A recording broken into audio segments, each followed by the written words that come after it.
Dari beberapa tahun lalu, aku udah banyak nonton konten-konten tentang produktivitas, tentang hacks, tips, morning routine, time management, dan lain-lain.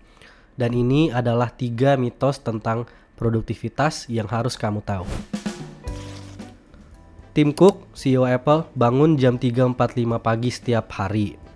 Michelle Obama bangun jam setengah 5 pagi setiap hari. Benjamin Franklin bangun jam 5 pagi setiap hari.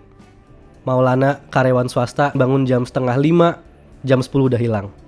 Ada peribahasa yang bilang, the early bird catches the worm. Atau kalau bahasa Indonesianya, kalau bangun siang nanti rezekinya dipatok ayam. Waktu kuliah, aku struggle untuk fokus di kelas-kelas pagi.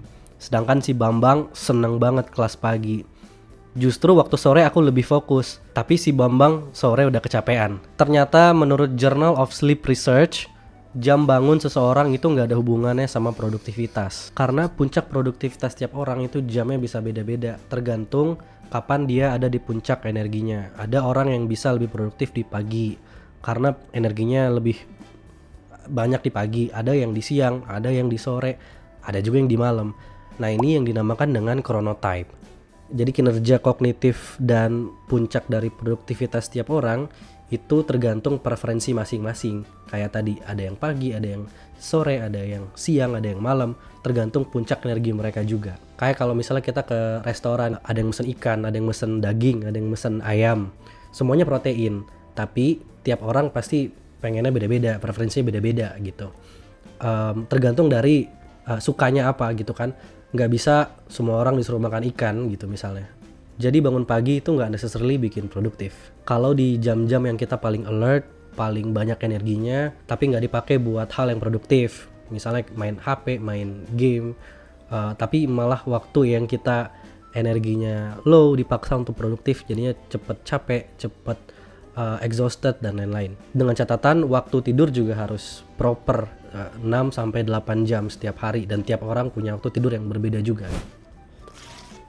Ada konsep dalam ekonomi yang namanya diminishing return, bahwa setelah titik tertentu, setiap tambahan input, misalnya waktu kerja, jam kerja, itu memberikan hasil yang semakin kecil.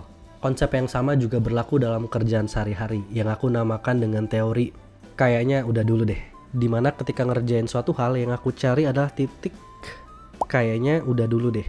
Karena kalau aku kelanjutin kerjain, outputnya nggak akan lebih bagus daripada sebelumnya. Contohnya Toyota ningkatin jam operasional untuk merakit mesin biar lebih banyak, biar lebih efektif dan efisien. Tapi ternyata setelah ditingkatin malah mesinnya jadi rusak karena overuse, karena kebanyakan dipakai gitu. Dan Toyota menemukan bahwa nambahin jam operasional tapi tidak diimbangkan dengan maintenance itu malah jadinya percuma. Contoh, belajar untuk ujian. 2 jam pertama belajar itu udah ke-cover semua materi yang kita mau pelajarin. Tapi nambah waktu belajar 1 jam lagi itu nggak akan mendapatkan hasil yang lebih baik daripada 2 jam yang sudah dihabisin di awal. Mending istirahat, mending waktunya dipakai buat tidur. Atau kalau misalnya kerja di kantor, ngerjain suatu tugas A, bikin materi presentasi misalnya, udah ngerjain 2 jam, terus kita tahu bahwa kayaknya udah dulu deh. Karena kalau ngerjain lanjutin lagi, mungkin kejebak ke detail jadi capek sendiri. Mending lanjut ke kerjaan yang lain, bikin hal yang lain lagi. Jadi ngapain kerja lama-lama?